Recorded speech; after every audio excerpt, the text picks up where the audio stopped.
વડોદરા ગુજરાતથી સુરેશભાઈ પરીખના નમસ્કાર। આજે આપણે કાયદાના વિદ્યાર્થીઓ તેમજ નવા પ્રવેશનારા વકીલશ્રીઓને માટે સરનામા પ્રોસીસ મેમોરેન્ડમ ઓફ એડ્રેસ નામ સરનામાની પ્રોસીસ કેવી રીતે લખવાની, ક્યારે લખાય, કઈ કઈ જગ્યાએ રજૂ થાય તેની આપણે આજે ચર્ચા કરીએ। આપની ચેનલનું નામ છે ગુજરાતીમાં કોર્ટ કચેરીની કાર્યવાહી શીખો। ગઈકાલની જેમ જ આપણે હેડિંગ મારીશું, નંબર, ખાલી જગ્યા, વર્ષ, મહેરબાન, તમારા શહેર જિલ્લાનું જે નામ હોય તે, ના સિવિલ જજ।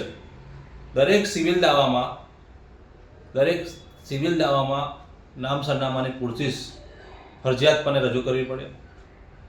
ફેમિલી કોર્ટના તમામ દાવામાં નામ સરનામાની પ્રોસીસ રજૂ કરવી પડે।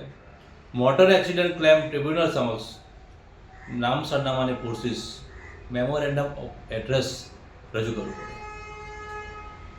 મહેરબાન, ખાલી જગ્યાના સિવિલ જજ desk motor accident claim tribunal સમક્ષ ડેસ્ક ફેમિલી કોર્ટ ટ્રિબ્યુનલ સમક્ષ આ અરજી થાય।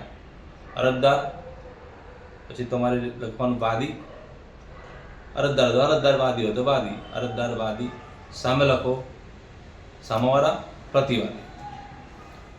મેમોરેન્ડમ ઓફ એડ્રેસ હેડિંગ મારો, મોટા અક્ષર લખો, નીચે અંડરલાઇન કરો 2 વખતે। મેમોરેન્ડમ ઓફ એડ્રેસ બ્રેકેટમાં નામ સરનામાની પ્રોસીસ, આ તમારો વિષય। નીચે લખો, અમો સદર પ્રોસીસથી જાહેર કરીએ છીએ કે, અમો સદર પ્રોસીસથી નામદાર કોર્ટ સમક્ષ જાહેર કરીએ છીએ કે દાખલ કરેલ અરજ દાવા અરજના મથારે જણાવેલ પક્ષકારના નામ અને સરનામા સિવિલ પ્રોસિજર કોડના ઓર્ડર 6 રૂલ નિયમ 14A મુજબ સાચા અને ખરા છે, જે સરનામા પ્રોસીસથી જાહેર કરીએ છીએ।